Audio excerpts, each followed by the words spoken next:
Mighty Sports Network production. Now to your host.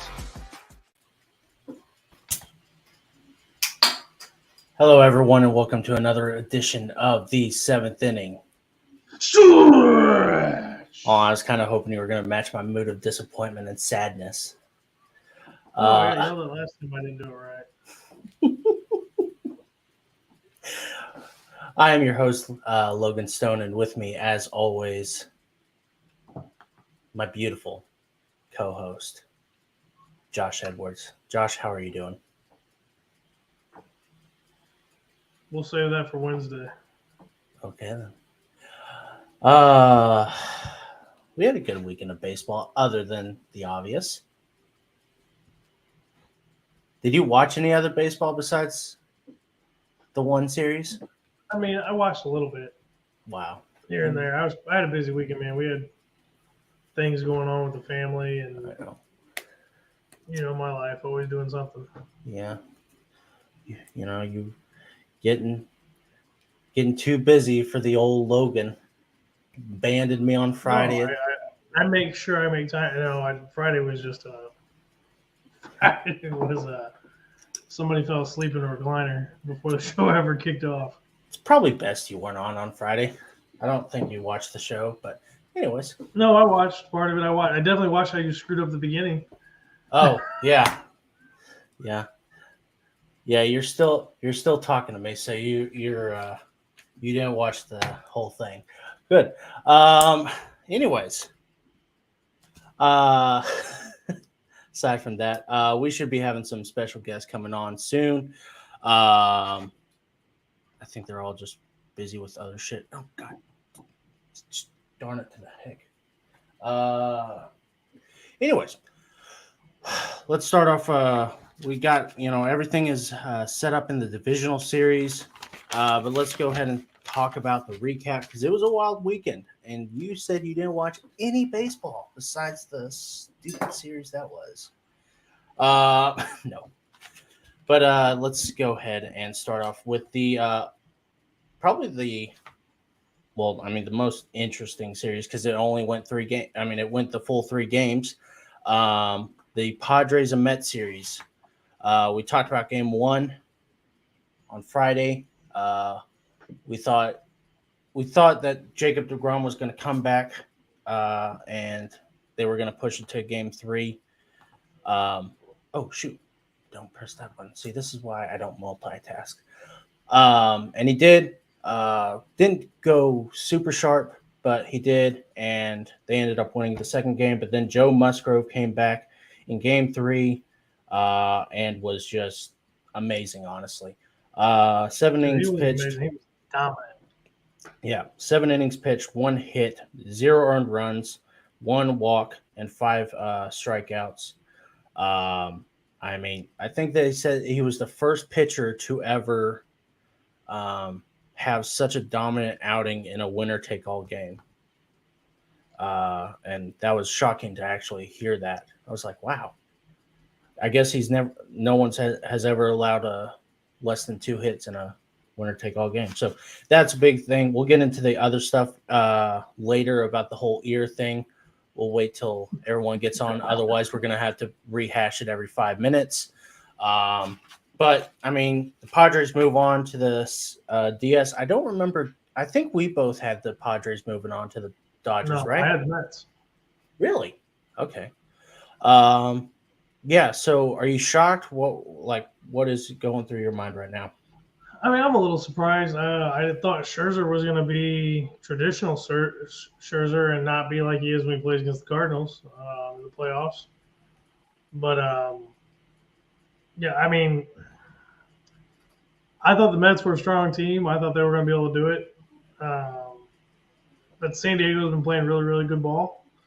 And they got timely hits. And they had good pitching. So, that's what you need in playoff baseball. You need solid pitching, you need timely hits.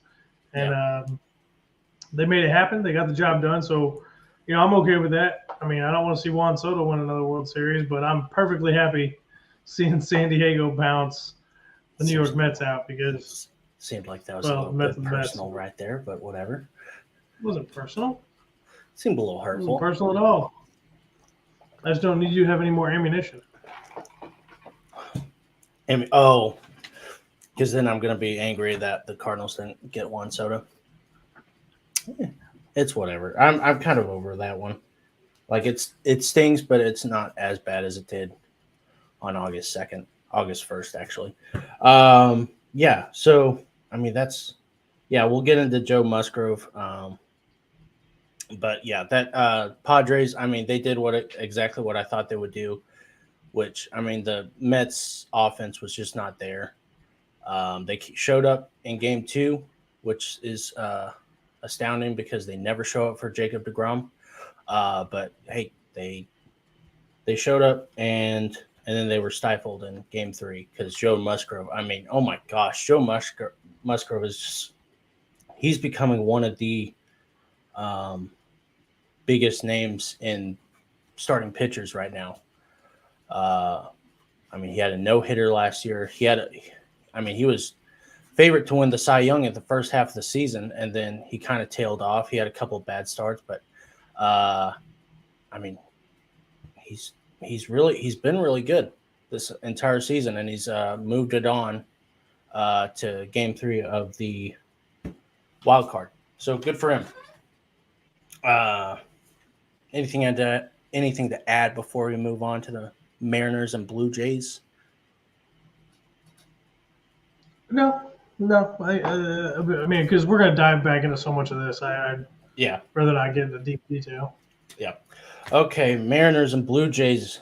Mariners took Blue Jays in 2 games. They swept them. Did you watch Game 2 at all or see any of the highlights? I saw the highlights. I watched a little bit of Game 1. I need to see Game 2. Yeah, Game 1 was really good. I mean, Luis Castillo. I mean, we were singing his praises on Friday. Game 2. I mean, the Blue Jays took an 8-1 lead in the 5th inning. And then, I mean, bases were loaded for Carlos Santana. And then, or maybe it wasn't Carlos Santana, but it was, I think it was Carlos Santana. There was a pass ball. Runner scored from third. And then Carlos Santana comes back and hits a 3-run bomb to make it 8-5. Then a lot of other things happen. I mean, there's a collision in center field between George Springer and Bo Bichette, which you don't like to see. But it happened, and the Mariners ended up taking the 10-1 lead or 10-9 lead over the the Blue Jays. That was shocking. I mean, I was kind of watching the game. I was working on Saturday night, so I was kind of keeping my eye, and then I got railed, and I stopped paying attention. Everybody was wanting to watch college football, so I was like, fine, you guys can watch college football. So I was expecting a Game 3 between the Mariners and the Blue Jays, honestly. And I was actually even texting Ryan. I said, hey, you want to do a watch-along tomorrow for game 3? Bless you. And he was like, there's not going to be a watch along tomorrow. And I was like, what do you mean? He said, you don't know what the score is, do you? And I was like, well, fuck. And yeah, I looked at the score and they ended up winning 10-9. I was like, what the hell just happened here? As Josh sneezes yet again, his little ogre sneeze. You killed it. It was coming. It was about to happen. Everything. Anyways, I mean, good Lord. Was this a Mariners win or was this just a meltdown by the Blue Jays? You know what? I'm going to give it to the Mariners as a win. They won that first game, and I think that has shocked everybody a little bit. I think everybody expected Toronto to win Game 1, being Toronto had home field advantage. They were in Canada, the whole 9 yards there. I think the Mariners just wanted it more. I think they felt like they probably were underrated, underappreciated, and not taken seriously. And they took their happy little rear ends up to Canada, and they took care of business. And I'm thrilled with this outcome. I'm thrilled with it. And I think I picked Toronto to win the series. I had a really bad weekend in picks. I think I picked every one wrong. Yeah, I picked the Blue Jays also. So But I'm super thrilled with this. Beginning of the season, I said on the show that I was rooting for the Mariners this year. With everything they had going on, I thought they were going to be a competitive team. So I'm perfectly happy with this outcome. I'll be rooting for the Mariners probably the rest of the way. Yeah, me. I'm gonna root for them too. They're. I mean, we'll get into their next series in a minute. Yeah, so that next series against the Astros is going to be brutal. But as for this series, I mean, good Lord. I mean, I don't know. Look, and we'll get into the Cardinals in a minute, but I know the Cardinals had the huge meltdown that they did. But good Lord, Blue Jays. I mean, whenever we were going into this series, I was saying, listen, I think the Mariners are just going to be really inexperienced right now. And even though the Blue Jays don't have yet to advance in a series yet, I don't think they have since like the 90s, honestly. I could be wrong, but I don't think I am.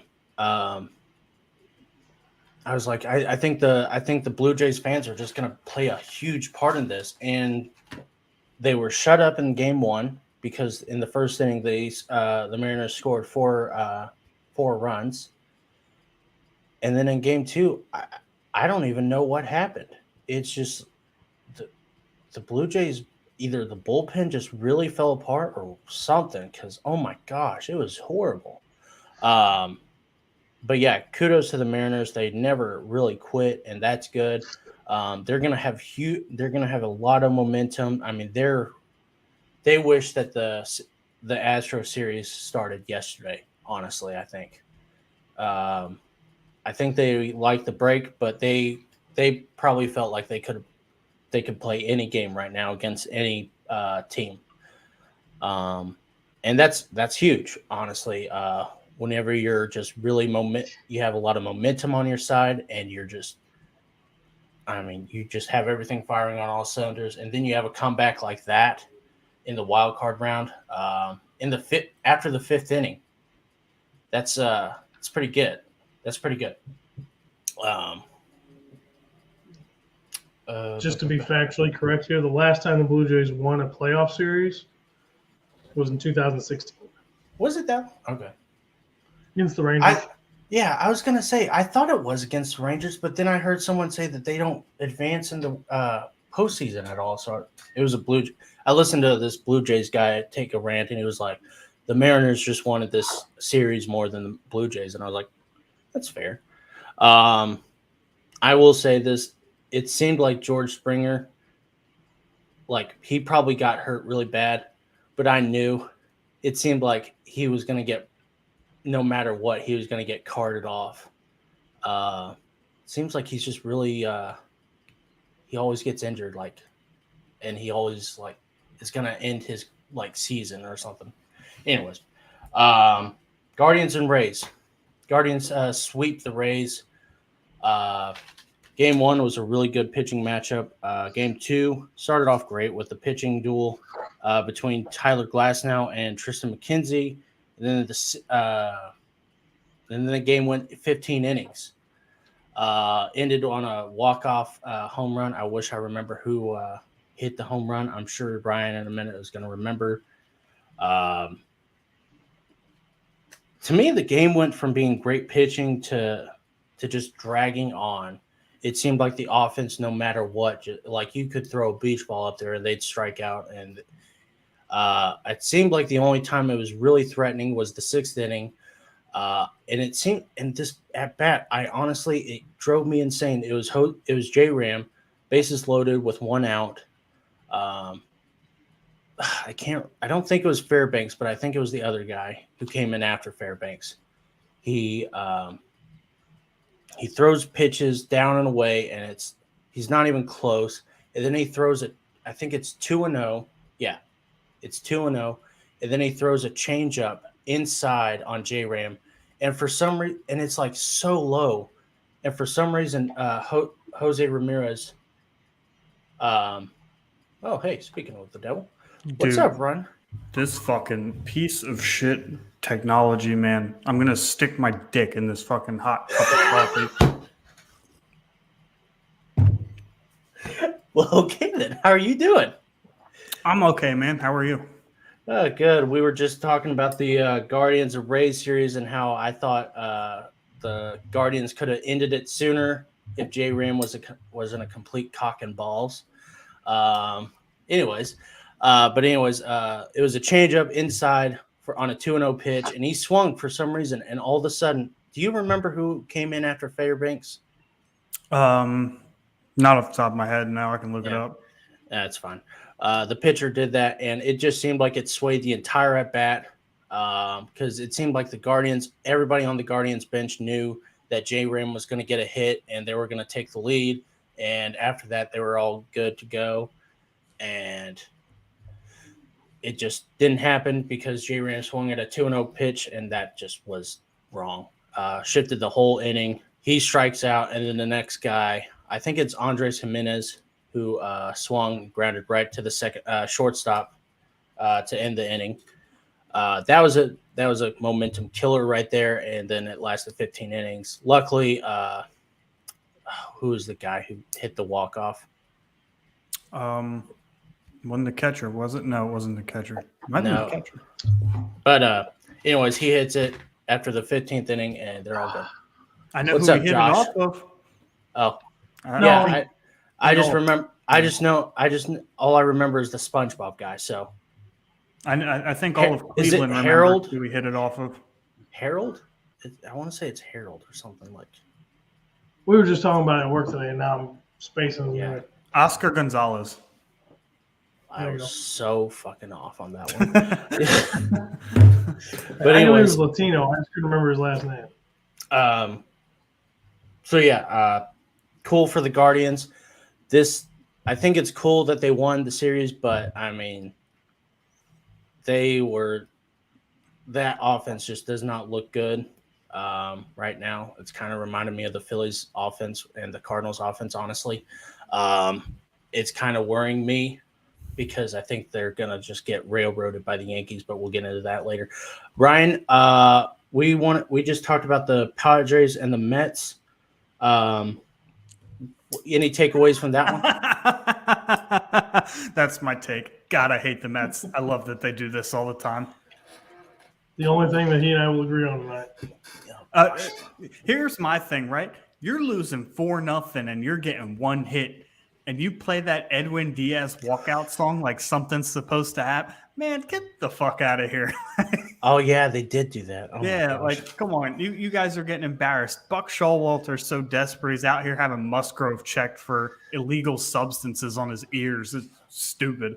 Well, we'll probably have to rehash this with Jason, but let's go ahead and get into that because, oh, my gosh. I mean, it just seemed like it was them just trying to be sore losers at that point. They're like, oh, well, obviously Joe Musgrove can't be beating us with just pure stuff. He's obviously got something in his ears. Yeah, that's how he threw his no-hitter, too. He had pine tar on his ears. Oh, that hurt so bad.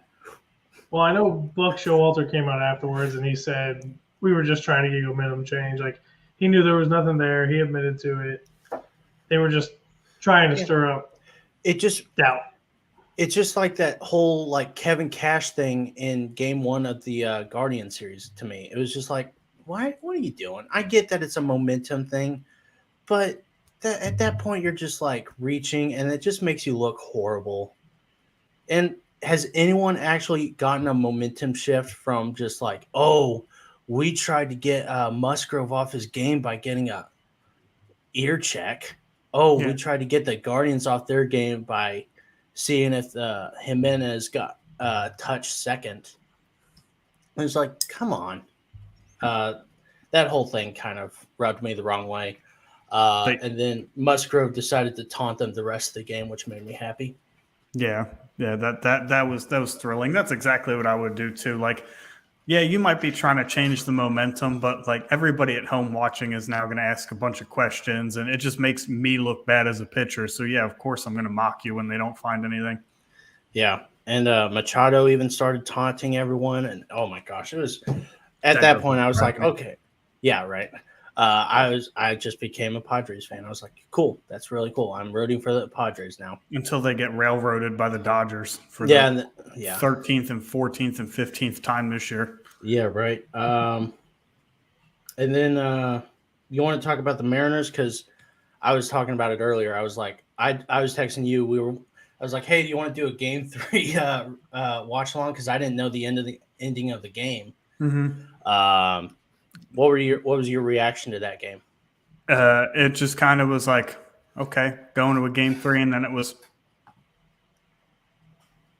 like, what in the hell? Like, I just, like, my eyes came totally glued to it. I was like, they're going to come back. And they're, young, hungry, and they had a lot of momentum going into the playoffs. This doesn't surprise me. I've said it on Twitter. I've said it on my show. I think I said it on your show, but I'm going to say it again anyway.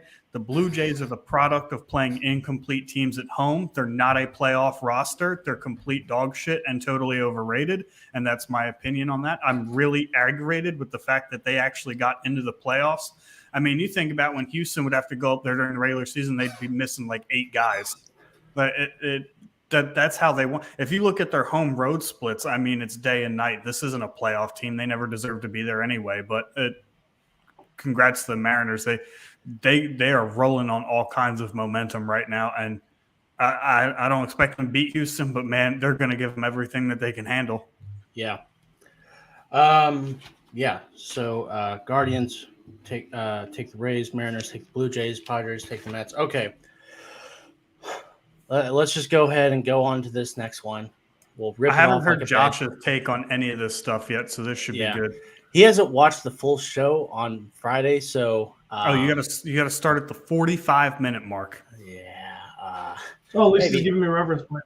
I watched like the first 10 minutes. Yeah. And my daughter got me distracted. To the 45-minute mark. That's the whole show. That's everything you need to see. You don't. So are you telling me I'm going to try to hunt Logan down? You're gonna be really pissed off at me. Yeah. You're really gonna hate me. That's fine. Yes, you will. I love you though. Anyways, you know who he doesn't love? Yadier Molina. I mean, it's not. He can talk all the crap he wants to about Yadier Molina, but Molina had more hits in those 2 games than Goldie and Arenado. True. That wasn't what I was talking about. So, anyways, so yeah, game 1, we were I was pretty down. Ryan was pretty down also, kind of in a weird way, but also like very happy. We were both not happy with our teams, Cardinals and Phillies. I said on Friday night, I said this series is over. There's no way the Cardinals come back from this, just because the way that they played on Friday and with the whole giving up in the 9th inning, just they didn't give a shit.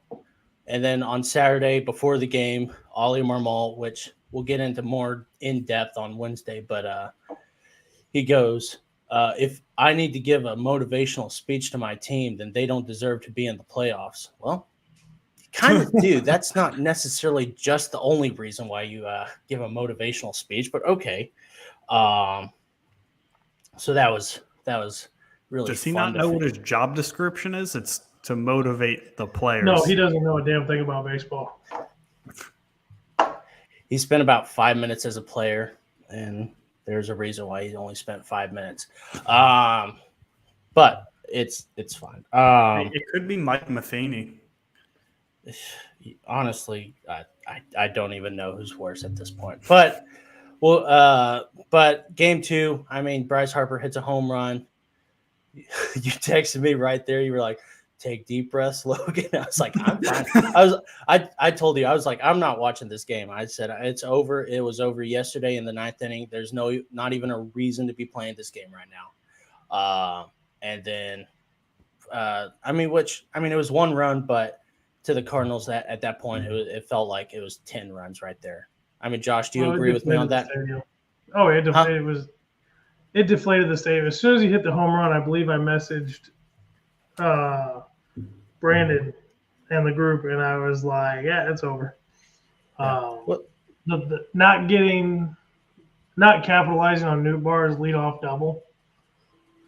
That was it. And then Harper hits the home run, and I was like, Why don't you go more in depth in it? Because like we said, like I've already given my thoughts on game 1 and game 2 basically, and Ryan has given his thoughts. So Josh, I know you don't want to go too in depth and you don't want to go blow your casket. I can do game recap. I mean, that's fine. Yeah. Everything I have from Wednesday is not game recap. Yeah. Yeah. So game 1, Yepes comes in to pitch it. I mean, it's a great game. Like I didn't get to watch any of it. I listened to it all on radio. So I didn't get to see what was going on, but from listening to the game being called on radio, it sounded like a great game. Lots of good things happening. Good pitching duel between Quintana and Wheeler. I don't think Wheeler was quite as sharp as he typically is against the Cardinals. Granted, the Cardinals didn't score any runs, but from what I can tell on the radio, it sounded like he wasn't as powerful and as in demand or in command as he was in the regular season when he just blanket shut the Cardinals down and they couldn't do anything. Maybe the Cardinals just sucked, but to me, I think that's wrong. I think Wheeler. That's what I was saying on Friday. Was like Quintana was having to use like a whole bunch of finessing and stuff around the plate. Wheeler was just destroying them with just flat out stuff. But I mean, hey, it's whatever you say. I mean, it's your opinion. So yeah, go ahead. Like I said, I didn't get to watch it, so I didn't get a visual. I didn't get to fully analyze. I was going off what I was hearing on the radio. No, I understand. Pulling Quintana out after striking out Schwarber was Ollie's first big mistake. And then I believe it was the 7th inning. Yachty was up to bat when he shouldn't have been. He should have been pulled for a different hitter. Really? If I recall correctly in game 1. It was getting to the end of the game. I think it was after Yepes hit the 2-run shot, I believe. Are you talking about when he struck out? I think he struck out that time. Yeah, so it was before he made the last out. Obviously. So you would have taken Yachty out at that moment. Yeah. Interesting. It's playoffs, Logan. Like no. Stop smiling. Fucking playoffs. No, it's not you. It's just I'm telling you, you're not. You're gonna. Never mind. It's not you. I promise. I mean, there's no way I start Kisner either game.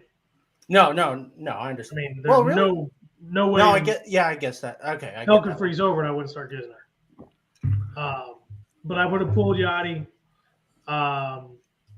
just for the sake of having a runner on, and having the opportunity to make some contact and generate some offense. I think Ollie botched the first game so bad that he piss poor management. It's rookie management mistake after rookie management mistake after rookie management mistake. And innings 8 and 9. He should have never brought Helsley in the 8th. Helsley should have been saved to the 9th inning. He wasted whatever Helsley had coming off a jammed finger. But Yepes hits the 2-run shot. The crowd goes freaking wild. You can hear it on the radio. Yeah. At that point, I was feeling pretty good. And then I would have, with 2 outs, when Yachty came back to the plate at the end of the game, I would have pulled Yachty and put in a pinch hitter. In the 9th? Yeah, since they didn't do it the first time, I would have pinch hit for him at the end of the game. So I was just overall disappointed with Ollie Marmol's managerial decisions. I don't think he should have pulled Quintana. I would have rolled Quintana because he was pitching raw. I mean, he might have been throwing finesse, but there were no runs allowed against. He had, 2 hits? 5 Ks, 6 Ks at the time, maybe 4. 5. He was pitching a good game, and I know they had a tight string on him all season when he was with the team. I think except for one outing, I think they let him go 7 2/3. But I would have let him roll, even going against the Phillies lineup, who I know the next 2 guys in the lineup smash lefties, but he had taken care of business already in the game, so I would have kept letting him go. Well, I can't even remember what his pitch count was, but it wasn't nearly as high as Wheeler. Was it 75? Yeah. Yep. Yeah, I mean, it was nowhere near Wheeler's, and I thought Wheeler should have stopped that. I did hear someone, Danny Mack, say that he thought Quintana should have finished that inning, but Ollie said I would have let him, but the analytics had said take him out earlier in the game, but I kind of was pushing him more, and I was like, I don't know. I honestly think it fell apart when Hicks got pulled for Gallegos because like you and I have both said, Gallegos is the 8th man, and Helsley is the 9th. What were you gonna say, Ryan?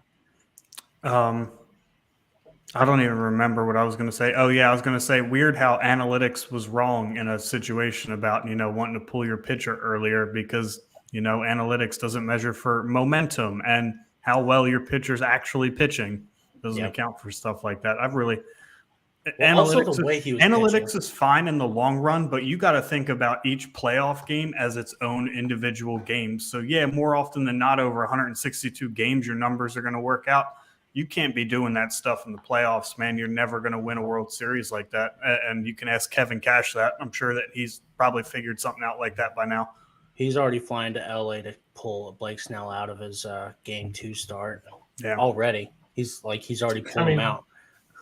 This is why Ollie Marmol, and this is just kind of a lead into Wednesday, he's never going to be a long-term successful manager until he learns to use analytics as a tool and not the rule. You're so sexy when you say I hate it. It's true, though. Analytics is crap. It's not necessary in baseball. It's fun for guys like us and I'm learning analytics, still advanced analytics. But analytics are cool and fun for us because we dive deep into it. We want to see all the extra little numbers. But it's a game. The eye test means more right now than it does at any other point in the season. Trust your gut and go with the eye test. You don't need a little book that says, I'm supposed to pull my pitcher after this many pitches and go up the line this many times. If he's pitching well, leave him in. Because Ali Marmol handled this like a junior high school coach, and he cost the Cardinals a series. The Phillies' pitching was unbelievable, both games. Yeah. Wheeler was fantastic. Nola was unreal. Thank God. Yeah. But I will give the Phillies that. But the Phillies were gifted that series from the Cardinals because the 2 big bats couldn't hit to save their lives, and we have bad management. That's all it comes down to. Yeah. What do you think of game 2? Oh, Harper. Like I said, as soon as Harper hit that home run, Oh, yeah. I was basically capped out. I mean, I didn't think we were going to come back from it. I got a little excited in the 8th and the 9th when the young guns were coming up, and then I thought it was great that Albert got a hit on his last ever at bat, and then I thought it was great that Yachty got a hit on his last at bat. Mr. Clutch was Mr. Clutch again in October. Unfortunately, the team couldn't do enough to rally behind him, and of course, Edmund pops out into foul territory to Edmundo Sosa, who we traded to the Phillies to end our season. So don't worry, he'll suck next year. Who, Sosa? Yeah. He wasn't that great this year. I was going to say. He had like a couple of great games where it's like, what? Who is this guy? And then he would go like 0 for 4 for like 3 straight games. And it's like, okay, put him back in the reserve role, please. That's why we got rid of him. Yeah. But he still hits better than DeYoung. DeYoung. I'm really glad that we had him coming up third in game 1 in the 9th inning. Don't worry, I yelled about that one too. Okay. Good. Do we have anything else to talk about in the wild? Oh, speaking of analytics and Ollie Marmol, I want to talk about Bob Melvin. Bob Melvin has been one of my favorite managers for a while, and I get that he managed the Athletics, but he does it right in my opinion. Like he does a right mixture of analytics and the old school way of doing things. Obviously, he was brought up in the A's organization with Billy Beane when they were, pioneering that in baseball. But I mean, good Lord, I like him. And so to see him succeed with the Padres so far really makes me happy. And he's really good at the Padres, what was it, in August, seemed like they were gonna fuck off too. They were just gonna have a collapse like last season, and it seemed like he kept it together. Anyways, so I wanted to give him a quick shout out. Buck Showalter is obviously the best manager of all time. I love Buck Showalter. Yeah, his job's safe through next year, so we can now, count on the Mets also not doing anything for 2023. Yeah, right. Oh man, that's funny. Anyways, so let's go ahead and look into the divisional series. I have the Guardians and the Yankees up first. It's going to be Quantrill and Cole in game one. I don't know. I don't get this, but I guess in order for like TV ratings or something, they're doing in the AL, they're doing game one and then they're taking an off day and then they're doing game two. I haven't looked at the That's dumb. schedule, so I didn't know. I just looked at it today and I was like, what the fuck? Yeah, the NL is game 1, game 2 off day, so the AL is game 1 off day, game 2. Yeah, I don't And then get they're that. going to another off day for travel, and then game 3. I guess so. I wonder. Well, the Dodgers don't even have that, so I don't get it. I guess it's just to have it staggered, but that just seems Well, weird. the Dodgers are playing San Diego too, so it's not like they're traveling to each other's stadiums. Yeah, but I mean like, yeah, but yeah. So, what do we think of this series? Is it going to be a good matchup? Matt Carpenter is coming back. I was going to wear my Matt Carpenter jersey, but then I forgot because it's in the other room, and I'm too lazy, and I got cold, so my nipple is full nippling. Can I start here with something before we get to the actual matchup? Okay. Can we talk about who's not going to be on the roster? Who's Harrison Aroldis Bader? Chapman did not. Oh, no, yeah. Chapman did I not forgot make the about roster this. for the Yankees because he skipped a workout because they wouldn't guarantee him he was going to be on the playoff spot or be on the playoff roster. So he may have just ended his career. Well, he probably just ended his career, unless they're going to bring him back for the next series if they advance. And that could be it for him. That could be it for him. He could be done. His career could be over because he's a free agent at the end of the year. I'm sure somebody will pick him up, but yeah, it's not a good look to do that. Yeah. because he's a horrible teammate. Well, No, and there's been signs of this before. He's skipped workouts, previously and whatnot. So this isn't the first time that it's happened. Right. yeah. I forgot about this. I thought you were honestly going to say Harrison Bader wasn't on the team. I was like, oh my gosh. No, I think he's starting in center. Yeah, that's probably true. So yeah, Aroldis Chapman. Yeah, I forgot he did that weird move by him. But whatever.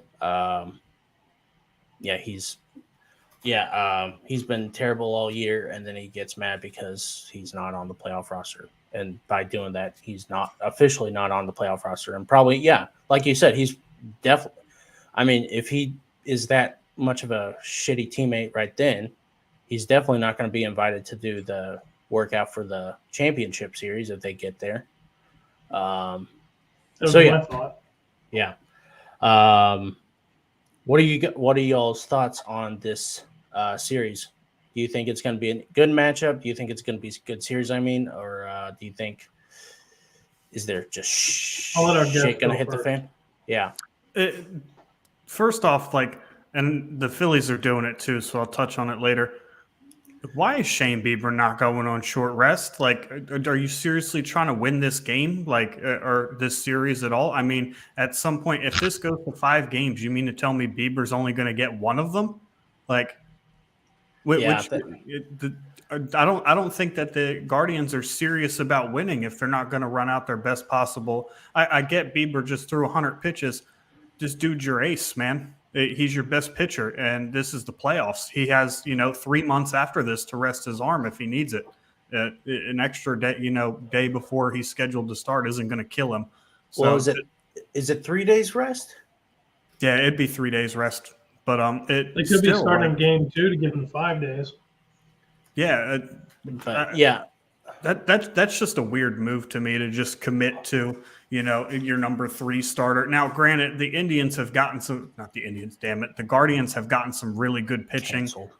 Forever. Yeah, I'm canceled. ESPN The did Guardians too. have gotten good pitching forever, but that's a weird move. That's not the right move, in my opinion. I still think it's going to be a good series, though. I think that the Guardians are going to surprise a lot of people. As far as what they did against the Rays, it's kind of what they've done all year. They're not, they don't have hammers in the lineup. They rely on good pitching, a bullpen that has 6 dudes with ERAs under 1.5, and then They just pitch well, timely hitting, and that's how they win games. And I could see them posing a bit of a problem for the Yankees because the Yankees rely on their bats that all of a sudden seemingly went cold through September. I mean, Judge obviously did fine, but as a whole, center field has been a big issue for them all season. They haven't gotten any production at a shortstop. That there's just too many, hot and cold guys in the lineup. And I touched on momentum in the show that we did the other day. The Yankees sputtered through September and then just stopped playing baseball for a week. So the Guardians played well in September. They played well in the first round.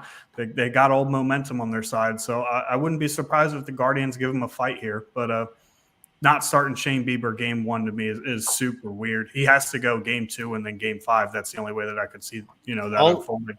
Also, I just saw this. I wanted to make sure. So it's game 1 off day, game 2 off day, and then game 3 off day, and then 4 and 5, or 3 and 4, and then off day.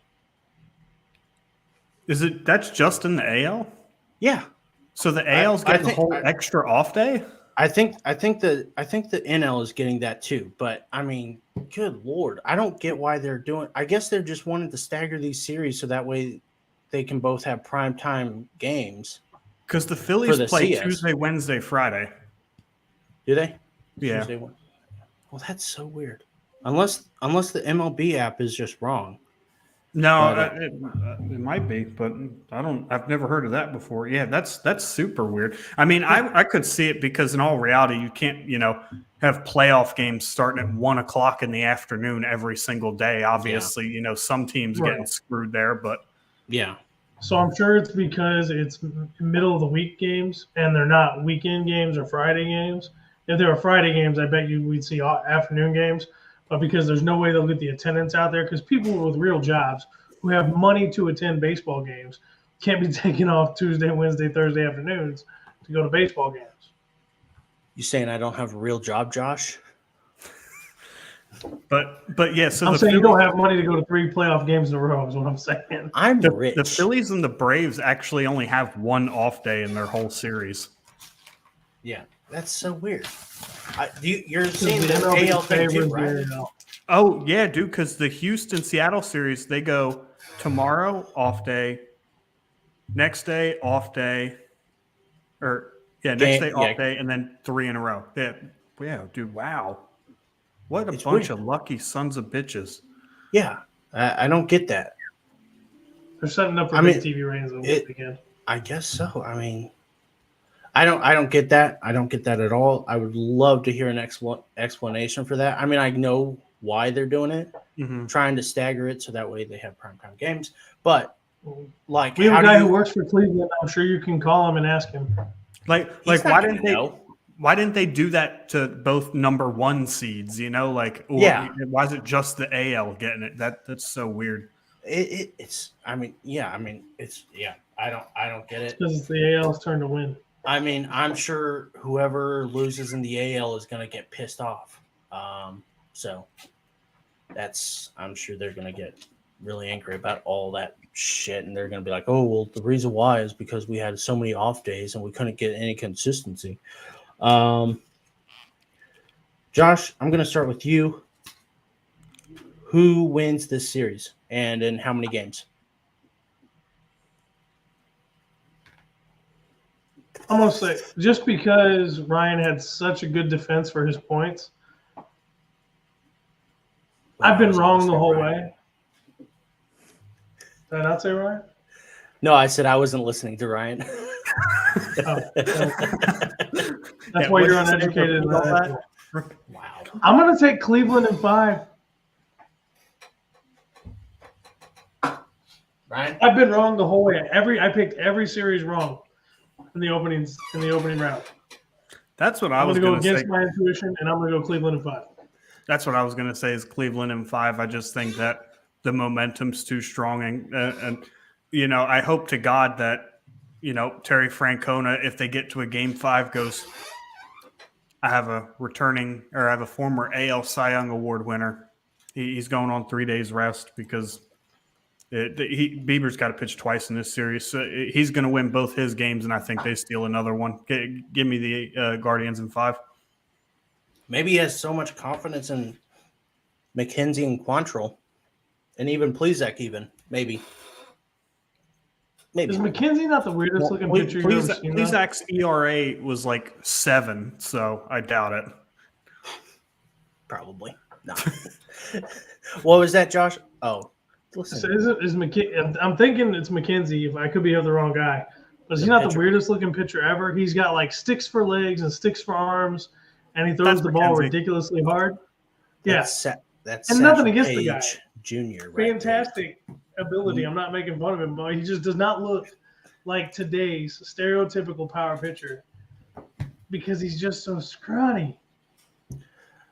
Satchel Paige used to have the argument that he had no muscle on his body because it wouldn't get tired, and it would help him not get injured. I don't think Tristan McKenzie is that scrawny for that reason, but hey, it's working for him this year. So, baseball players come up with the weirdest shit for why they do like what they do. Like it's the weirdest, like most superstitious sport in history. It's so great. Oh, absolutely. Oh, speaking of which, and I wish Jason was here. He was supposed to be here, but I guess he decided to, I don't know, spend time with his kids. But Shame. Trey Turner yesterday, I saw on Instagram today because I follow him for obvious reasons. He went to a concert last night. What the fuck is going on with these Dodgers? And might as well get into the Dodgers-Padres series. What the fuck is going on with these Dodgers? They're going on Jimmy Kimmel, going to these concerts. What the fuck? Acting like they're big shots right now. Oh, yeah. Josh, Mookie Betts went on to Jimmy Kimmel. Was it Thursday night? No, Friday night. They weren't playing. They weren't even in the middle of the series. Who cares? Doesn't matter. What do you... I was equating it to the Giants players going to Cabo the week before a playoff game. That's completely different. No. Listen, if they lose to the Padres after trouncing them the entire year, it is not going to be completely different. No, I guarantee you. But the Dodgers went 15-4 against the Padres this year. You do not shit in the hand that feeds you right there. Oh, my gosh. Let me tell you something. I would not even touch that if I was Mookie Betts. I would have been like, nope, I'm staying inside. Is Jimmy Kimmel show in New York or is it in L.A.? It's in L.A. Okay. So he just went over to a buddy's house to shoot a podcast for 30 minutes. I mean, that's the equivalent of what he did. The equivalent, but he went on live TV and was like, "Oh yeah, I'm all relaxed. We're gonna be fine." I didn't get to watch. I haven't watched the interview yet, so he may have been like, "Oh yeah, we're gonna win the World Series," or something. What if he's just like, "Yeah, we're gonna lose to the Padres, but I don't care. At least I'm here." Yeah, right. I'm still getting paid. Let me tell you something. If he goes over, I said this on Friday, they're gonna start saying, "Oh, where's your Jimmy Kimmel appearance now?" I guarantee you. So let's talk about the Padres and Dodgers. It's going to be Clevenger versus Urias in game one. Urias sounds like a anal disease. So I don't like to say Urias. I was thinking more like an Amish name, but okay. Okay. Well, two very different personalities here at Variety Sports Network. Well, he's closer to Pennsylvania, so Amish is first. That's fair. Those people are weird, man. I love the Amish. They are fantastic people. Those guys are weirdos. I'm glad that they live all the way the hell away from us. They always seem a little bit ordinary to me, so or plain. They make great cheese, great bread. Their houses never fall down, and their furniture is fantastic. I have a carton of cigarettes that says otherwise. And you know what really sucks about that, Josh? None of them will ever watch this show to hear you compliment them because they don't know what internet, cell phones, or TVs, laptops, any of that shit is. So. I think they know what they it know is. what it is. They just refuse to use it. Okay. Actually, some of their not to sidebar here, but some of their subgroups now are allowed to have cell phones for when they are out in the world for safety purposes and whatnot. Now, I'm sure they aren't smartphones, but some of them have come along a little bit. But still, if you've never seen an Amish rocking chair, phone. They just now started creating baseball. Chair, what? Get you an Amish rocking chair with some Amish cheese and an Amish loaf of bread. You'll thank me. Let me tell you something. I have wanted an Amish chair. Okay, Padres and Dodgers. Clevenger versus whatever the fuck his name is. Okay, he got really angry at that Amish joke. I'll be right back. Oh. Oh man, Padres are coming in off a hot series.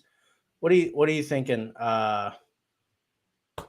What are you thinking at all? I'm thinking that the Dodgers probably win in 4 games, but they could also win in 3. I just don't see any scenario in which the Dodgers lose this series. Yeah, I know Julio Urias hasn't had the most, success in his playoff history, but they've owned the Padres, and I think the Padres were more of a product of just playing the Mets in the first round, which, they're allergic to winning in the playoffs or winning big games or, being a relevant franchise. But I just think that the Padres are, outmatched here. They're outclassed. I don't think they hit as well. I don't think they pitch as well. They probably pitch as well starting wise, but the back end of that bullpen, Hader was terrible for a long time with them, and he's finally seemed to come around a little bit. But I don't think it matters. I think that the Dodgers just outclass the Padres, and I think that they just own so much mental real estate on them that they just. I think it's 4 games. Yeah. Honestly, I think a big factor in this game is going to be Clayton Kershaw. Or in this series, I should say. I think, he's coming off a really great season. Probably it sounds like it's going to be his last. Seems like from what he's been saying or what he said last year and anything. Anyways, but, I mean, he just has to be on it. And I think no matter what, he's going to have a short leash, especially if it's a close game. But, I mean, they're going to need him. Not only in this series, they're going to need him in the CS because most likely it's going to be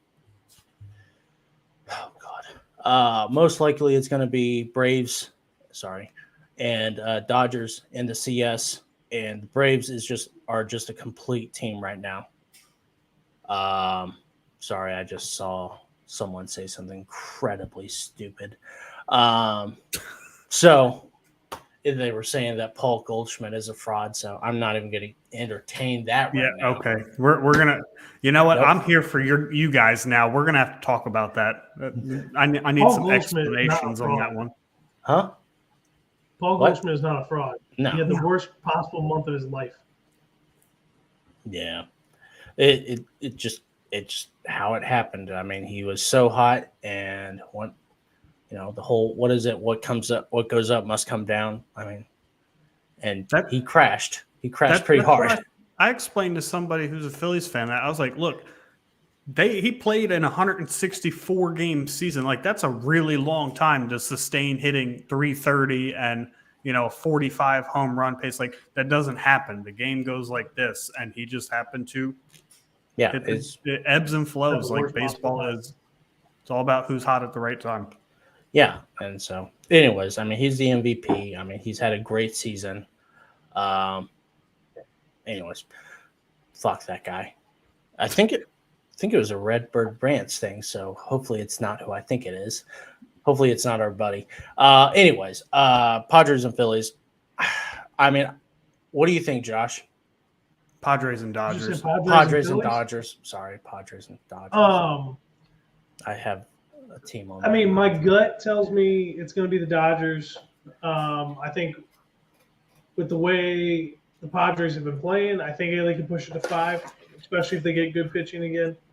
Dodgers have been off for a week. They may be a little bit rusty. They may be able to steal game 1. Perhaps momentum rolls into game 2. So I could see this being a 5-game series. I'm going to root for the Padres. But, yeah, my gut says it's Dodgers just because they're a more complete team. They have a better pitching staff. But the pitching staff's been a little wonky as of late. And if Kershaw doesn't pitch well, Urias, whatever your name is, good sir. Arthritis. What is it? I said Uranus. Uranus. I mean, the Dodgers are offensively loaded. If this ends up being a home run derby, the Dodgers win the series easily. If this ends up being a defensive series, Dodgers are a better team on paper. But like I said, coming off rust of sitting around for 5, 6, 7 days, and then Padres going into New York and taking down arguably one of the better teams in baseball this season, I can see anything happening with this series. But I'm going to root for the Padres, but if I had to lay money, I'd go with Dodgers. Yeah, and I think to touch on that, I think that Kershaw loses game 2. I mean, Kershaw is a historically, I'm not going to say terrible postseason pitcher, but he's definitely not the same when it comes from regular season and postseason. I remember his very first postseason series, he got shelled by the Phillies in 2008 and then again in 2009. He has a career 4.19 ERA in the postseason compared to his low ERA of 2.28 in the regular season, I think it is for his career, 2.48, which, by the way, for those of you that don't know and are watching this show, that is the lowest career ERA for a pitcher in 95 years. So since Walter Johnson retired. Yeah. Walter Johnson was a great, too. Yeah. Yeah, I remember watching him back in my day, man. You know, Walter Johnson was just incredible. But, yeah, no, I don't have – I still have shaky faith in Kershaw in the postseason. I wouldn't be surprised if they lose game 2. Yeah. I mean, like I said, I think he's going to become a very big X factor, not only in this series, but in the next series if they make it. Yeah, it's I mean, it's hard to go against the Dodgers, though. They have a week of rest, and Trey Turner, big leadoff. Mookie Betts, great player. Freddie Freeman, top 5 in MVP votes this year, probably. For no reason at all. Will Smith, best catcher not named JT Realmuto. I mean, Justin Turner has kind of turned it on lately, not too terribly much, but oh my gosh. I mean, it's the pitching, is a little bit. I'm trying to look at their injured list right now, and I can't find it. But I think Dustin May went back on the injured list, didn't he? He was such a highly touted prospect, man. That dude's just kind of can't figure it out. He's always hurt, gets sent down. Well, Walker Buehler's out, Danny Duffy, Victor Gonzalez. Oh my gosh, Michael Grove, Daniel Hudson. Oh yeah, Buehler had Tommy John, didn't he? He's out all next year too. Yeah, Jimmy Nelson. Well, it's a good thing they have Tony Gonsolin and his 2 ERA that nobody saw coming at the start of the year. Yeah. Well, I think if Jason was here, he would say the biggest X factor is probably going to be Chris Taylor and Cody Bellinger, right? I mean, they're probably the biggest ifs, like if they can just maybe not be completely terrible. I think you could throw Gallo in there too. Yeah, Joey Gallo. I was thinking about him. It's going to be his first postseason. Well, no, he was in last year. Yeah. But anyways, Ryan, who do you think? Who are you taking in this series? Dodgers 4. I think that the Padres can give them a fight. I like Josh's point that if the lower scoring it's kept, the higher of a chance that the Padres have, but they just don't have the firepower in the lineup to keep up with the Dodgers. So if all the sticks are hitting, then it's the Dodgers quite easily. Yeah. Josh? I said Dodgers in 5. Oh, okay. I'm probably going to say Dodgers in 3, honestly. I have them just mopping the floor with them, honestly. But, okay. Next series, Mariners and Astros. Logan Gilbert versus Justin Verlander, game 1. Josh, you look like you were prepping to say something. What do you want to say? Let's say it. Let's go. Let's go. Let's go. Oh, no. Mariners in 4. 4? We're gonna have to expand on this a little bit, Josh. I mean, they're hot. They've been playing great. They're young. They're inexperienced. They don't know what they don't know. They have no fear. The Astros are the expected winners. The Astros have been sitting for a week, which is good for Verlander. But how's that going to affect the rest of their pitching staff when they haven't been in their normal rotation? Is it good for Verlander? I'm assuming so because he's older. It's going to help his arm a little bit more rest. That would be my guess. I was just thinking of 2006 and 2012, honestly. But I'm thinking of the entire Tigers organization right there. So, well, that's a whole other ballgame. But yeah, I'm going to go sneaky. I'm going to go major upset. I'm going to take those Mariners. Okay. I'm going Stros in 5. Yeah. I think that the Mariners come out and punch them in the mouth because of what Josh was saying, and I've alluded to it several times. The whole post is you're sitting around for a week not doing anything, and Houston clinched the division so early. Like, when was the last time they played a competitive game? I mean, they went full spring training style in the last series. Verlander, Valdez, and McCullers got the lineup one time around, and that was it. So they didn't really pitch a whole lot then. They sat their starters after an at-bat or two. This is a team that hasn't played competitive baseball in a long time. They just have the playoff experience. I think that's going to be the big difference here. So I think that the Mariners can absolutely give them a run for their money. It would not shock me in the slightest if Logan Gilbert came out here and threw like 6 innings of one-run ball and had a fantastic first playoff outing, especially against somebody of Justin Verlander's caliber, who is 18-4 with a 1.75 ERA. So that I think that I really wanted to pick the upset here, but I just think that the Astros have way too much playoff experience to they can overcome it. But I think this is a 5-game series. I do agree with Ryan, though. I think Houston's got the edge overall with the playoff experience. I would love to see the Mariners they're full of life. This is a team that has nothing to lose because they're the 5 seed, and nobody thought that they would do anything anyway. When they were, kind of 500 at the midpoint, everybody was like, here goes the Mariners missing the playoffs again. And then all of a sudden, they just did everything right for no reason at all. So division rivalries in every sport get a little crazy. So I'm just going to leave that there. And the Mariners are playing with house money.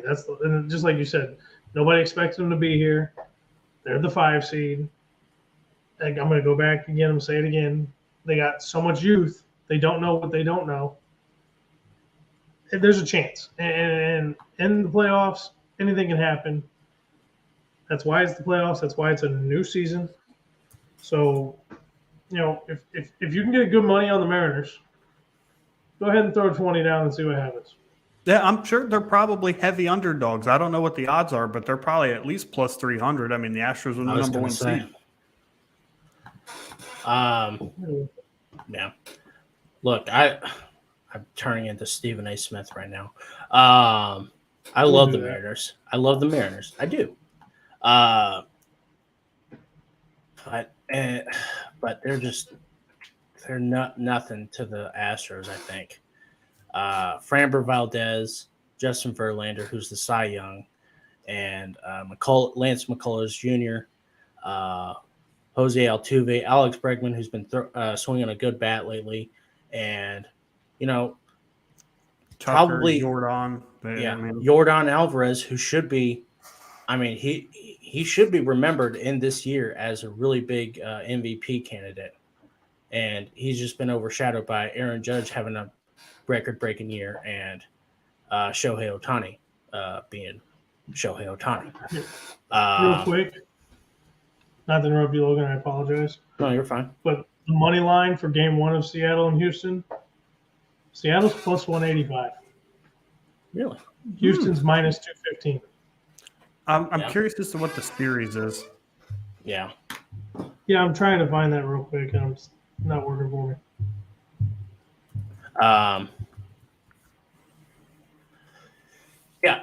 So let's see. Mariners are plus 180 and Astros are negative or minus 225 to win.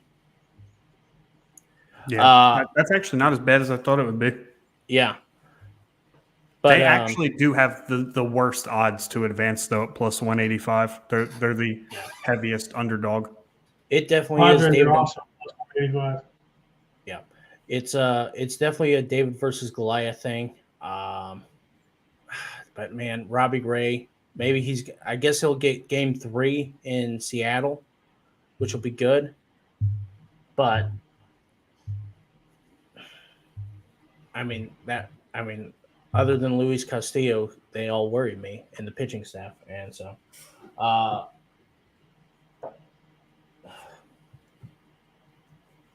the fuck? Sorry, Adam just texted me. He goes, "I thought you meant now. It is now." Adam, you're a bum. Anyways, okay then. Poor Adam. He gets shit on right there. He's a Pirates fan. So okay. Hey, we don't discriminate on this show. I take Astros. You don't.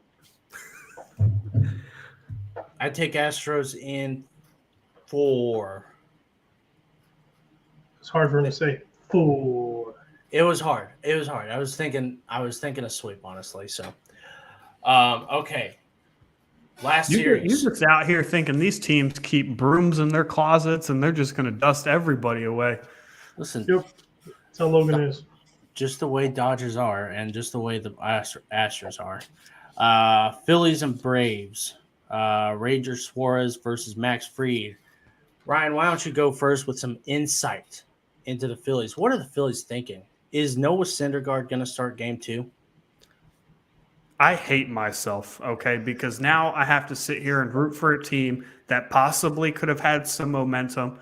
Zach Wheeler would have been on regular rest to start game 2, and here we are starting Noah fucking Syndergaard, man, who hasn't made an actual start in a month because he was terrible. He got sent to the bullpen, banished. I thought I'd never hear his name again. What the fuck are we doing, man? Like, honestly, I just think that we're happy to be here. We're fine getting swept out of the DS, and then we'll try again next year. We're going to hand out participation trophies at the end of the year. This is embarrassing. This is disgraceful. When I heard that Ranger Suarez was starting game 1, I was like, we're probably not taking this real serious anyway. Maybe we'll come back with Wheeler game 2. Hell no, man, because that would mean we want to win. And I guess that's just not something we want to do here in Philadelphia, because what in the hell is going on? That's my insight for that. What the fuck are you doing, Rob? Like, Oh my God damn. And he got a 2-year extension, right? Yes, he got the interim tag removed and said, fuck it, I got my money and I'm going to screw this whole team up. I'm going to make Joe Girardi look like a genius because, man, he was terrible too. But, my God, there's a couple different things that I would have done differently, obviously. First, I would have started Zach Wheeler game 1 on short rest. Why? Because we're in Atlanta. It's a hostile environment. Max Fried's a beast. We can't hit the ball worth of shit. You could push us off a dock and we wouldn't even hit water. We're so fucking terrible on offense right now. So you need your best pitchers out there. Not a guy who has made like 3 career starts in September and has like a 6 ERA. Okay? So that's the first Ranger big Suarez? mistake. Yeah. Suarez has been hurt basically every September of his career. He's never made it through a whole season. This is like Giovanni Gallardo starting over CC Sabathia game 1 in 2008, and that's why we crushed the Brewers. But anyway, this is a joke. This is laughable. I don't think that the Phillies are seriously trying to win. I actually, if Zach Wheeler and Aaron Nola went game 1 and 2 like they should be going, I would have given the Phillies a chance because Aaron Nola absolutely scrapes the Braves in Atlanta. Like his ERA since they built that park has got to be under 3, and he's got an ERA under 2 on the road this year. So why the hell he's not starting a road game is beyond me. Yeah. I don't get it, man. I think we just want to get swept. I think we just want to go home and be like, man, this season was too long. I like the last 11 years where we didn't have to participate in October because we're just pieces of shit and we hate ourselves. God, man. Why do you do this to me, Josh? Every time. Fuck you. Just go. Quit fucking with Adam. God. But yeah, so that's the insight that I can provide because Noah Syndergaard is in fact going to start game 2. Well, let me ask you this: like, what about Kyle Gibson? Has he just sucked ass too? yes, Kyle Gibson has given up more home runs than I've ever seen anybody give up in a season. I mean, Christ, he gave up probably 20 of them to the Cardinals this year. I think he only pitched against them twice. Gosh, But I wish Kyle Gibson started game 1 and 2. So when we went out and got Syndergaard, I was stoked. I was like, okay, here's a guy that's pitched in some World Series games. He's pitched deep in the postseason. This guy knows what he's doing. Then he comes here, has a couple of like okay starts. I'm like, he's moving coasts, changing teams, and then it all just fell apart for him. So I'm like, okay, fuck that guy. We'll figure it out on our own. Then Bailey Falter, of all people, over his last 6 starts, I think doesn't have a start where he goes less than 6 innings and gives up more than 2 runs. I'm like, this dude has got to be our 3rd starter in the postseason. And then la-di-da-di-da, here we come showing up. Not only is Bailey Falter not the 3rd starter, our number 1 and 2 starters aren't even going to pitch the 2 most important games in the postseason. So, I thought that the Phillies would have stolen a game in Atlanta and won the 2 at home. I was about to sit here live and say that the Phillies are going to win this in 4 because the Braves just sat around for a week, didn't really do anything. They let the Mets met themselves out of the division lead, which is fine. But the Phillies don't have a shot, man, in all honesty. Just the pitching order. And if Rhys Hoskins, for the love of God, is batting in the 2-hole this series, I think I'm just not going to watch. Like, if I check the lineup tomorrow and he's batting number 2, I'm not watching the game. I'm shutting it off right there. Where do you want him? 7, maybe. Has he been that bad lately? Look, Rhys Hoskins, I have begged and begged and begged every baseball episode that we have done since we started this podcast a year and a half ago that Rhys Hoskins just walks. I'm so tired of this. Hey, I'm going to hit 10 home runs in like a week, and then I'm not going to hit over 200 for a month and a half. And then I'm going to, walk sometimes and have some productive. I'm so tired of his just drastic ebbs and flows. They remind me of Pat Burrell. I hated Pat Burrell, in all honesty. So I just wish Rhys Hoskins would go. Unfortunately, there's never any better first baseman on the market. I was so hoping that we would land Freddie Freeman, but man, what a pipe dream that was. I hate Rhys Hoskins with a passion. I really, really, really, really hope he doesn't come back. You're getting cold at the wrong time, bud. Just go sit at the bottom of the lineup for me. Do me a favor and just go sit down there. Dang, 30 home runs, though. Man, if you want to join us on Wednesday, I'm going to sound a lot like you. If the Phillies win like a game that's not started by a Wheeler or a Nola, I'm going to act like we won the World Series, in all honesty. So I'm just going to preface that now. Even if we lose every other game, if Syndergaard or Suarez win a game, I'm just gonna say we won the World Series, dude. It's like when UCF went undefeated that one year in college football and they claimed that they were the national champion. That's what I'm going to do, man. If we win a game not started by Wheeler or Nola, I'm going to say we won the World Series. I'm going to go make myself a T-shirt. I don't care. Screw you guys. I love it. Speaking of the devil, Adam, what's up, boys? How we doing tonight? Good. Oh, I'm fantastic, man. How are you? Oh, Ryan, you didn't get your matchup that you wanted to in your pool with Cole and Beaver going at it in game 1. No, it seems like a lot of this pussy shit's going around. But anyway, sorry, I thought I cleaned that up. Adam, how are you doing? I just got home from work, so oh yeah. When I saw the link sent at 6:30, I was like, I'll never get on this show tonight. And here we are. Yeah, I was like, you go, I thought you meant now. I was like, it is now. What are you talking Well, I didn't know. I didn't about? I didn't get any even notification on my thing saying you guys were live today. So I have to look and see what's going on with that. Wow. You don't click the bell? Anyways. I thought it was on. It usually comes on saying you guys are on. Adam, Spencer Strider, this is breaking news today, just got a 6-year, $75 million extension from the Atlanta Braves. What do you think about that? Before you get in, you give us your thoughts on this Phillies Braves series. Well, it's well deserved. Yeah, I'm surprised he didn't get more. You're muted, Ryan. Thank you. Wait, well, Ryan, you were saying something. Yeah, Yeah. the Braves are the best organization in baseball. How the hell do they get away with paying these guys pennies on the dollar? I'll tell you why. Spencer Strider's a rookie with no established source of success past like this season. So that's why they got him for so cheap. But the way that the contract's laid out, he makes $1 million next year and the year after. So this dude could be like in the running for the Cy Young and he makes like $1 million, and then it jumps up to like 15 and then 22, and he has a team option. So it could end up being 7 years for $92 million. The whole core of the Atlanta Braves is locked up until, I retire. They're basically like Bobby Bonilla at this point. They're just around forever, except they'll actually do something. But yeah, the Braves are the best run organization, probably in all of sports, to be honest with you. Alex Anthopoulos deserves all kinds of awards, the GM for the Braves there. Well, it helps when you have great culture, great history. Guys want to play there. And how many guys on their team are actually from the state of Georgia? Well, I was going Grew to up say, rooting for the Braves, wanting to be Braves when they became pro ball players. I'm surprised Tyler Walls didn't he's go from there either. Knoxville, Tennessee, so he probably grew up a Braves fan.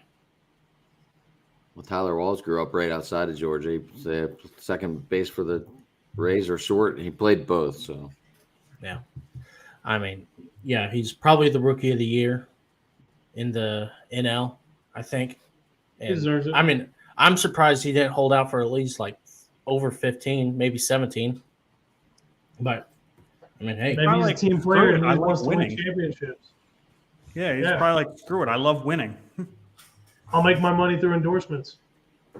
But they don't have Freddie Freeman, so can they win? Well, they See, had Logan, to pay his you guys- mustache you guys- $10 million too, so. What's that? You guys have to Oh. remember, Logan's all about just getting paid. He doesn't care about rings. He doesn't care about legacy. He doesn't care about statues. He doesn't care about banners. He only cares about one thing. That's money. Yes, that's all I care about. I was just saying I'm surprised that he's only settled for what, $12 million AAV. You know who has a great legacy? Yadier Molina. Shut the fuck up, Ryan.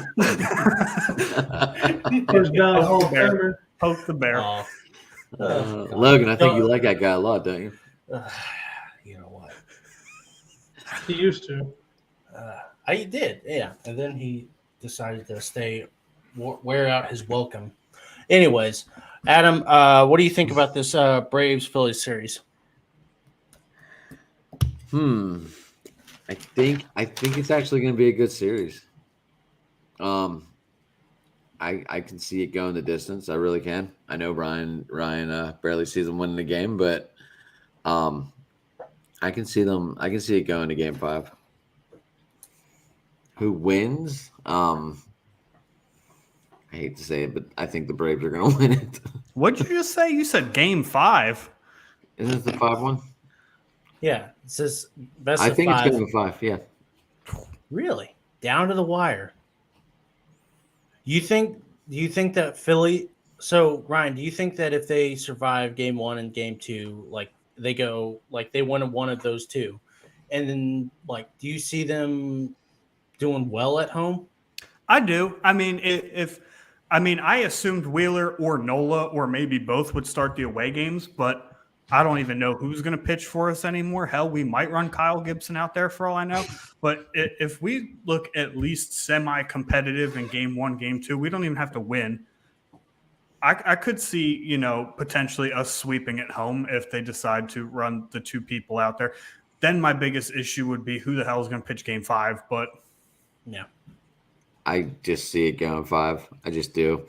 It's an interdivision game, and the competition's always higher interdivision. Now, maybe Philly hung with the Braves this year. I mean, they were 8-11 against them, so it's not like the Braves just absolutely murdered us like the Dodgers did the Padres. Yeah, I was just gonna say that I don't think it's gonna be the same on the other side of this bracket. Yeah. Josh, what do you think? Braves in 4. Okay. What'd You know you what? think? Adam kind of changed my mind. And I can't believe I've said this. I don't know what I mean, it seemed the way Ryan made some points and then Adam said, I think Braves in 5. This goes to the 5th game. That changed my mind enough. I do think it's Braves in 5. But I think Philly is going to make it interesting whenever it hits, whenever the series goes back to Philly, where it looks like it's going to be Nolan Wheeler pitching in both those games. I don't know what's going to happen in Game 5 with the Phillies, but yeah, I think it's going to go 5. I actually was just kind of ranting. I do think it's going to be Braves in 5 as well. I think that those divisional games and the Braves being on rest. I'm just really pissed off right now, obviously, because you could have handled this so much. You could have set your team up for so much more success, and we're just not doing it because we don't care. Yeah. Yeah. So that about wraps up our divisional round. I do want to say right before we go, I do want to ask, like, what are y'all's thoughts on the wild card series as they've been? This is the first real year we've had it. I'm going to go first. I like it a lot. I know it didn't go our way, and as a Cardinals fan, shocking. But the way that it's structured and to give a handicap to the wild card teams, and then to help the top 2 seeds I think it's very interesting, and I like that a lot. Obviously, we haven't seen how well it helps the top 2 seeds yet until tomorrow, but it's really interesting to me. So, Adam, what do you think? I thought it was funny. I got into a little bit of a argument with your Cardinal Rant podcast. They don't like it, but obviously they lost, so I'm sure that had a lot to do with it, because they were just bitching about how the format goes, and I go, you guys had 3 games to try and decide to stop blaming the system, because it's the same thing in football. They said, well, we won the division. Why? And you got home field advantage for 3 games. Exactly. You need to put away your business. You're the better team because you have home field for 3 games. And let's be honest, that was a lackluster series, especially on the Cardinals. Just like they did not show up. So, I don't think that should be the template, I guess I should say, for like, oh, well, the Cardinals, they got screwed at home, so we hate that. Because, they were sucking the last 2 weeks, and I was too blind to see it. I let my bias get ahead of me right there. Can't believe it. Never happens, except for that time. I like the format. I think it feeds into, you win the division, you get your home games, and you take care of your business, or you don't. I just tried to gargle my pipe right there. Josh, what do you think? You got bubbles in there today? No, I'm just sipping the last of the nicotine. I guess I haven't chewed lately, so I'm just like, Did you go with the green? Smell. Did you go with the green mint stuff? No, I go with America's best. I can't stand the Copenhagen stuff. That makes me feel sick. But the manly chew, the manliest chew, I'm like, oh, this tastes fine. I don't know what it is. Maybe I'm just too much of a man for Copenhagen. Anyways, right, Josh, go ahead. Would you eat Old Pouch or whatever? Yes. I don't have a problem with the setup. I just wish it was a 5-5-7-7 game setup. And here's my defense of it. The wild card teams still earn a chance to get in. I think their fans should still get at least 1 game at home to come see them play in their home stadium. So I would rather see it be 5-5-7-7 than 3-5-7-7. That would be the way I would tweak it. The only thing with that for me is like that's at least 7. That's like 7 days, at least 7 days of games that are going to be played, and then that's like, I think at that point it turns into like a punishment for the top 2 seeds. Also, it's an incentive for teams to like play better and to try to get the top 2 seeds to get the bye series. Yeah, but what about those teams that just had a bad start and You get teams like the Dodgers or the Astros who just ran away with it early in the season, and you just can't catch up. But you were dominant the second half of the season. I mean, to me, it's more about the fans getting the opportunity to see your team play in the playoffs. You got to win to get there, man. Yeah. Like, I mean, well, if they got there, they got there. But I still think the fans should get at least one home game. I agree with that. I thought that too, but I agree with that. You only say that because you're a Phillies fan. No, I'm kidding. Ryan wouldn't have been able to go anyway unless he drove up. Actually, speaking of that, I might go to game 1 or game 2 tomorrow. We'll see. Them tickets were looking real cheap. Oh, I'm sure they are. It's in Atlanta, right? Well, yeah, and the Braves are going to dust the Phillies anyway because we got AAA and Wild Thing, Ricky Vaughn pitching. I guess I don't know what we got going on here. I got the jersey somewhere out there, Ricky Vaughn.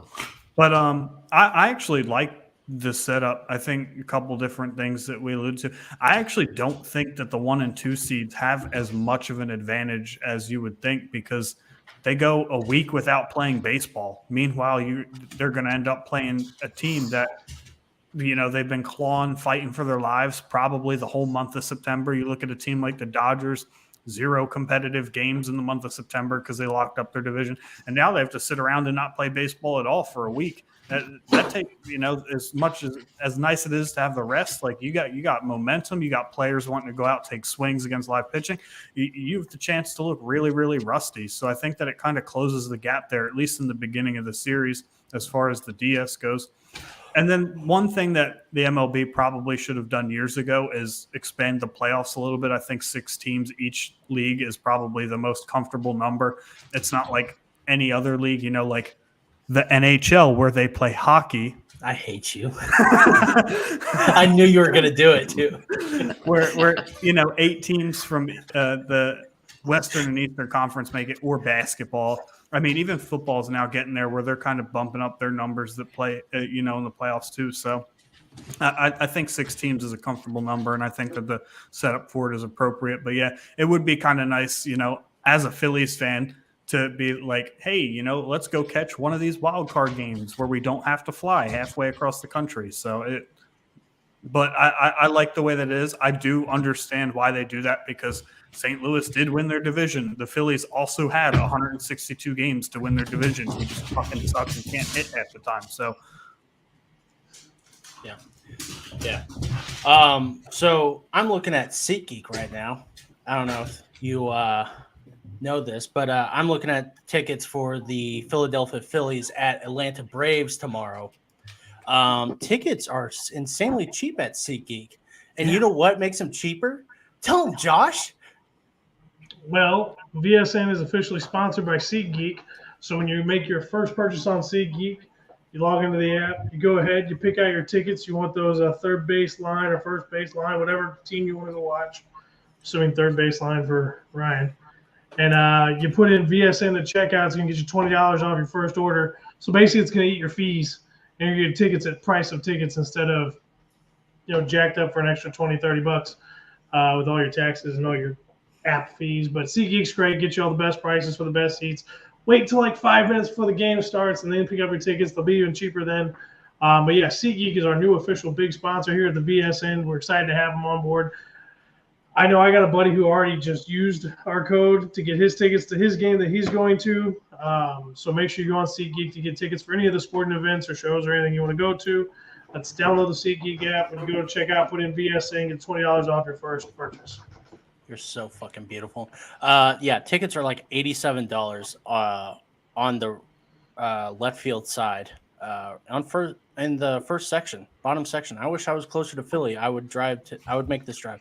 Tickets are $87 here. Isn't it Atlanta? Oh yeah, Atlanta. Sorry, $47 in the left field bleachers. I mean, good lord. Super cheap. I'm looking on a. Why are all these series so cheap? Because it's Atlanta. No, I like in St. Louis, like the wild card series was super cheap too. I wonder if it's a timing thing. I wonder if they're trying to convince people, hey, this game's at 1:00 in the afternoon on a Tuesday. That's why.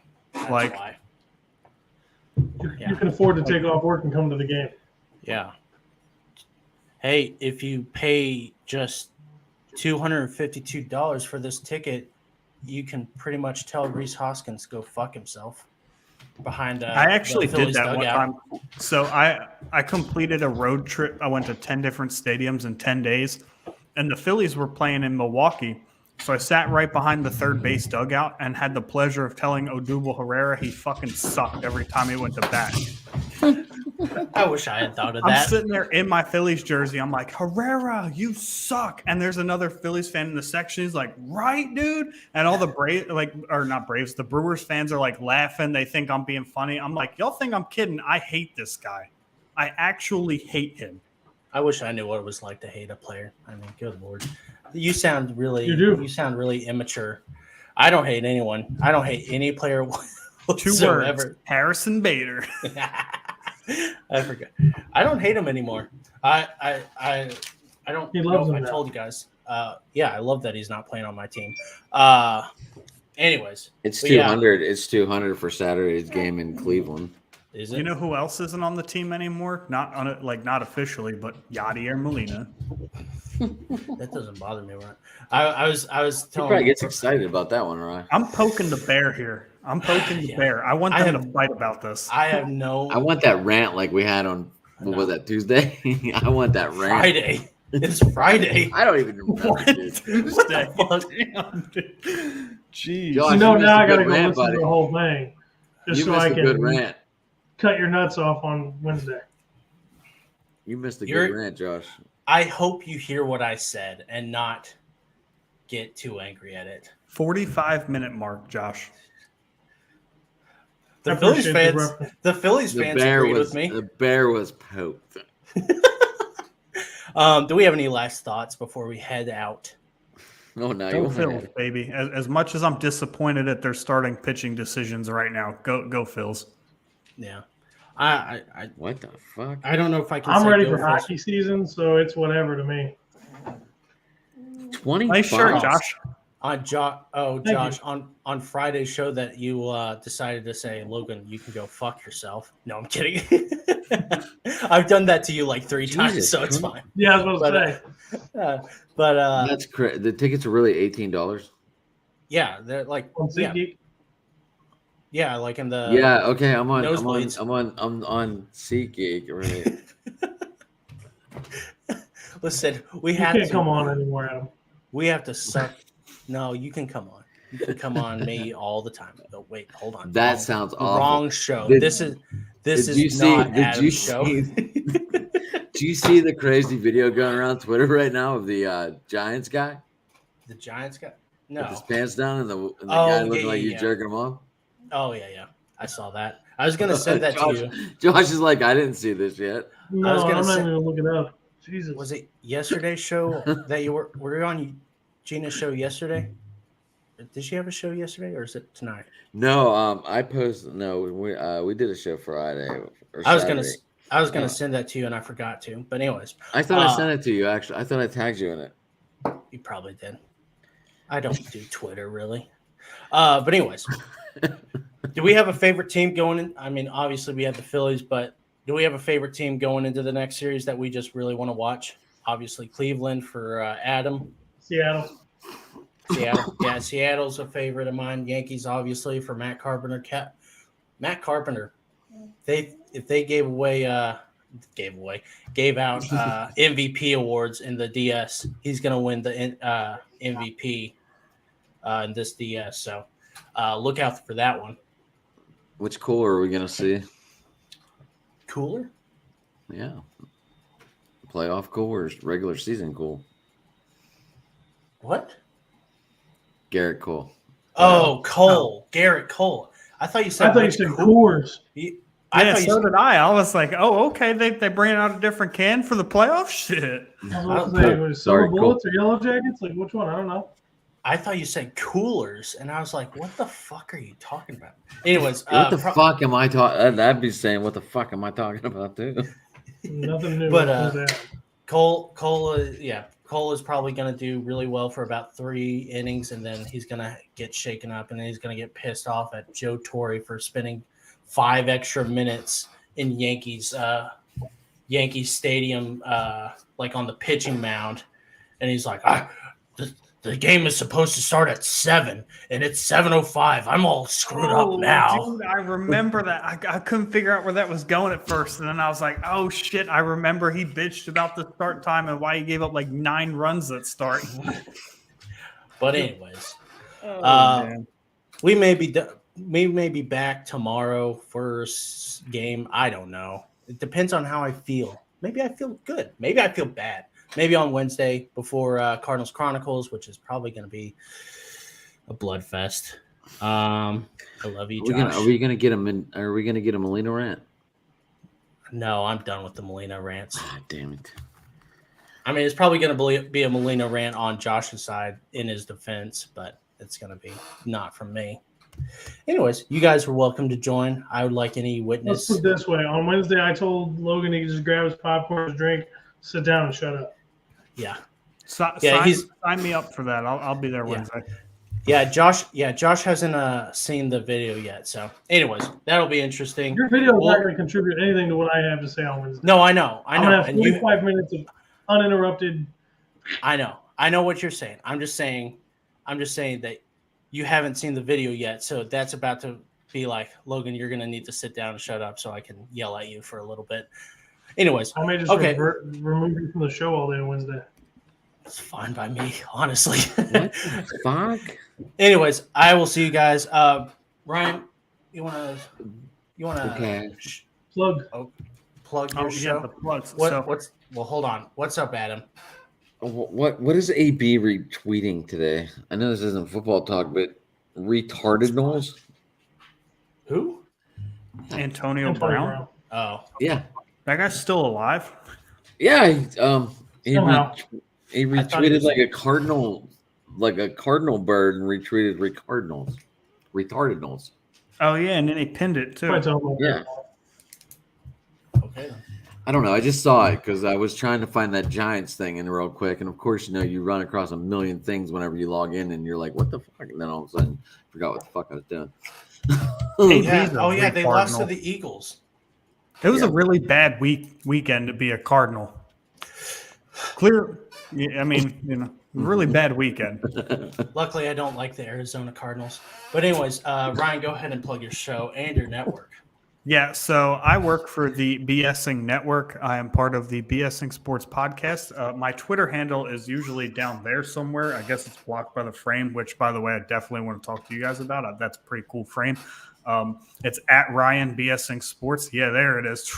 Snap of the fingers, man. At Ryan BSing Sports. You can find me on Twitter. I talk all things sports, not just Philadelphia sports normally because I don't have anything really positive to say about them. I'm kind of a Debbie Downer, so I'd rather just talk about anything else, though they are my team. So go Birds, go Phils. Hit me up on Twitter. I'll answer all your questions. So the key to the Eagles' success seems to be the Phillies doing well, right? No, well, I guess they didn't do it well in 2019, was it? It was 18. Yeah, no. 18. 1980 was the best year in Philadelphia sports. I don't even think I was a twinkle in my daddy's eye yet. Probably wasn't even a sperm in the sack. So, but yeah, so. 80. Was that Mike Schmidt? Okay, then. The Phillies and Sixers won championships, and the Eagles went to the Super Bowl in 1980. What did the Flyers do that year? They lost in the Stanley Cup final. So it was a really, really good year for Philadelphia sports. You almost had Boston 4 for 4. Okay. Fuck Boston. Boston.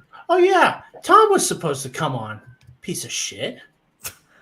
You know what, Tom? You're on my shit list right now. I miss Boston, Tom. Don't worry. He hasn't responded to me all day either. So. Well, he texted me today. He was like, oh, yeah, I'll be on. And I was like, cool. And He probably forgot. Jason promised me also. So I showed up late. I can't really say anything. It's fine. Look, I just got here like 10 minutes ago. 20 minutes ago. You know what? It's fine. It's whatever. I don't care. I showed up eventually.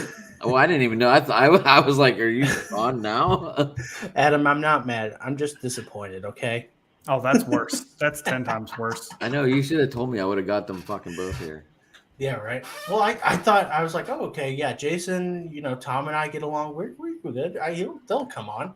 I've never had a problem with them, and then all of a sudden, I guess you need to be my middleman. You're my. I guess maybe they like You know hey, what? Adam say it's okay. Just I don't care. Daddy- you know. Did Daddy say it's okay for me to come out and play? It'd have been wild if I would have seen Tom logged in here. I'd have been like, yeah, this is fucking awesome. Yeah, it would have been great. Adam, why don't you go ahead and plug your show? Driving to the Top Productions. We got Tom, of course. We were just talking about Corner Booth 617 on Twitter. My show at Sports Talking It, Talking Sports With. I've been a guest more than I've done my own damn show the past 2 weeks. It's kind of different. Hey, that's how it goes. That's how it goes. Awkward. I like it. It's how Not it really, goes. but When it you're gives in you a such little high more demand.